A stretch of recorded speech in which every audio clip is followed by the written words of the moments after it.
फाटलेली कपडे घालतो, परंतु एक अट्ठास असतो की आज मला चप्पल बूट जरी फाटके घालावे लागत असले, कपडे फाटके घालावे लागत असले तरी माझ्या पोराला चांगले कपडे, चांगले बूट, चांगले चप्पल भेटलं पाहिजे हे अंतःकरण त्या बापाच असतं. परंतु आज शोकांतिक आहे, महाराष्ट्रातली पोरं बऱ्याचशे, आपण ग्रामीण भागातली माणसं खूप चांगले, आई बापाला सांभाळतोय, लाज काज का होईना आपण आपल्या आई बापाला सांभाळतोय, पण शहरामध्ये गेला तर खूप विदारक परिस्थिती आहे की एकुलता एक पोरगा आई बापाला सांभाळत नाही, वेगळं खातोय किंवा वृद्धाश्रमामध्ये टाकतोय. परिणाम त्या ठिकाणी महाराज आई वडिलांना आमच्यासाठी भरपूर केलेलं असतं. आई वडिलांसाठी आपले एक काम असतं की त्यांच्या वृद्धपणी उतार वयामध्ये आपण त्यांना आधार देणं गरजेचं असतं. आयुष्याचा आधार ते आपले असतात. शेवटच्या वेळेला आपलं कर्तव्य की त्यांना आधार देणं. परंतु बऱ्याच वेळा प्रतिकूल परिस्थिती निर्माण होते. पोरग शिकतं एवढं, अमेरिकेसारख्या ठिकाणी त्याला जॉब लागतो, तिकडच लग्न, तिकडच राहतं आणि इकडं पाठीमागे आई बापाची हेळसांड होते. आणि आज बऱ्याच वेळा आई बापाला सांभाळत नाहीत, याच्यात पोराचा दोष नाही. आई बापाला पोरं सांभाळत नाहीत याच्यात पोराचा दोष नाही, तर बऱ्याचशा सुनांच्या मुळे खरं आई बाप त्या ठिकाणी वनवासाचं जीवन जगतात. कारण बायका त्या ठिकाणी त्यांना वाटतं की माझ्या भावानं माझ्या आई बापाला सांभाळलं पाहिजे, परंतु तुम्हाला जसं तुमच्या आई बापाला सांभाळलं वाटतं ना भावानं, तसंच या बापाच्या सुद्धा पोरीला वाटतं ना की माझ्या आई बापाला माझ्या भाऊजाईनं त्या ठिकाणी सांभाळलं पाहिजे. जर प्रत्येक स्त्रीनं आपले सासू सासरे हे आपले वडीलच आहेत असं समजून सांभाळलं तर वृद्धाश्रम निघणार नाहीत, वृद्धाश्रम बंद पडतात. एका ठिकाणी घटना घडली, त्या बापाला त्या ठिकाणी वृद्धाश्रमामध्ये पोरानं सांगितलं किसा मी नाही सांभाळू शकत. बायकोनं दम दिला, एक तर मी या घरात राहील नाहीतर तुमचा बाप या घरात राहील. नाईला जाणं त्या ठिकाणी वृद्धाश्रमामध्ये सोडलं. परंतु आता इकडं पोरगा मोठा अधिकारी झाला आणि बाप म्हातारा झाला, एकदम थकून गेला. शरीर एवढं थकलं, अंथरुणावरती खेळत पडला की त्याला आता उठता पण येईना स्वतः कुणीतरी आधार देऊन उठवावं लागतंय. आणि वृद्धाश्रम चालक तिथं आला, बाबा कशी तब्येत? काही नाही, तर 2 दिवसातच झोपते. खूप उन्हाळे पावसाळे पाहिले, खूप कष्ट केलं, पोरासाठी पोरीसाठी घरासाठी भरपूर केलं, पण प्रारब्धानं आज हे दिवस येतील असं वाटलं नव्हतं.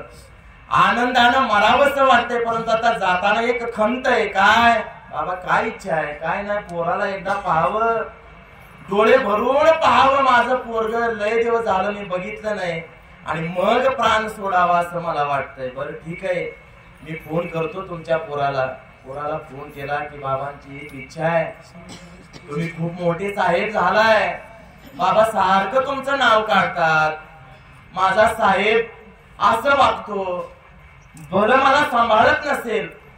त्यानं बायकोच ऐकून मला इथं सोडलं असेल, परंतु मी त्याच्यावरती रागवलो नाही. फक्त तुमच्या बाबांची एकच इच्छा आहे की फक्त तुम्हाला डोळे भरून पाहावं आणि मग प्राण सोडावा अशी इच्छा आहे त्यांची. येचाल का उद्या? बरं ठीक आहे, मी जरा कामाच्या गडबडीत आहे, मी येण्याचा प्रयत्न करतो. बरं ठीक आहे.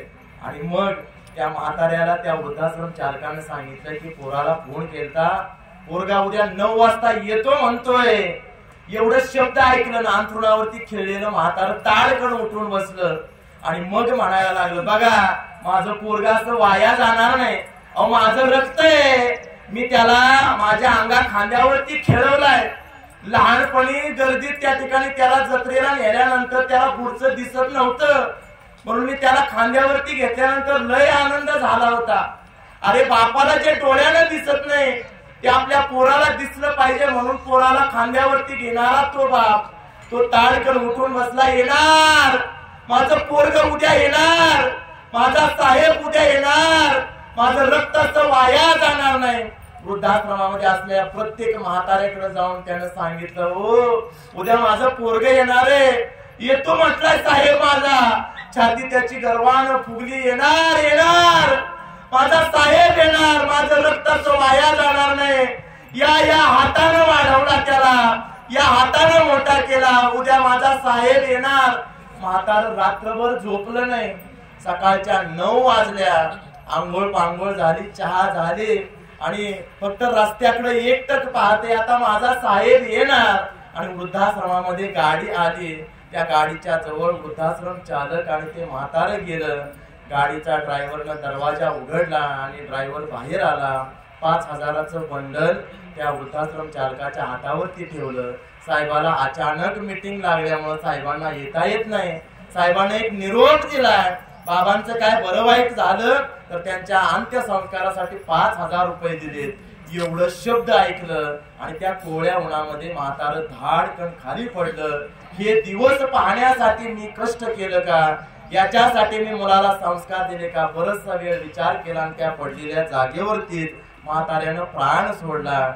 म्हाताऱ्या माणसाची काही अपेक्षा नसते, ते पैसे मागत नाहीत, काही मागत नाहीत, फक्त त्यांच्याशी 2 प्रेमाचे शब्द बोलले पाहिजे. कसे बाबा तुम्ही, आजोबा कसे तुम्ही, महाराज ही काळजी घेणं हे मुलांचं नातवांचं कर्तव्य असतं. खऱ्या अर्थानं बाप गेल्यानंतर परत येऊ शकत नाही, तो बोलू शकत नाही, भेटू शकत नाही. गेलेला माणूस गेला की गेला.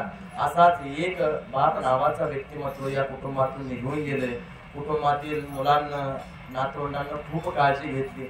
निमित्त फक्त काय घडलं तर महाराज त्या बेडवरून त्या फरशीवरती त्या ठिकाणी झोपेमध्ये बाबा पडले आणि नेमकं म्हाताऱ्या माणसाचं त्या ठिकाणी पडणं झाल्यानंतर फुगा त्या ठिकाणी महाराज निकामी होतो.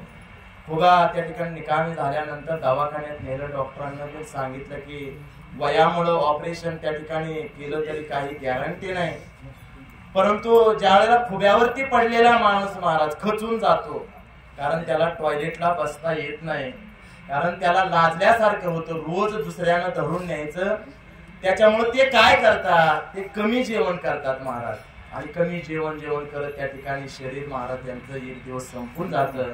अगदी तोच प्रकार यांच्या बाबतीत पण घडला. मुलांना, नातवंडांना, सुनांना सर्वांना सेवा केली, परंतु आले देवाजीच्या मना, तिथं कुणाचं चालत नाही. ज्याचं आयुष्य जेवढं आहे तेवढं प्रत्येकाला जगावं लागतं. झालेली कीर्तनची सेवा बाबांच्या चरणावरती अर्पण करूया आणि या सेवेला पूर्ण विराम देण्यापूर्वी साधू संतांचं नामस्मरण. ज्ञानेश्वर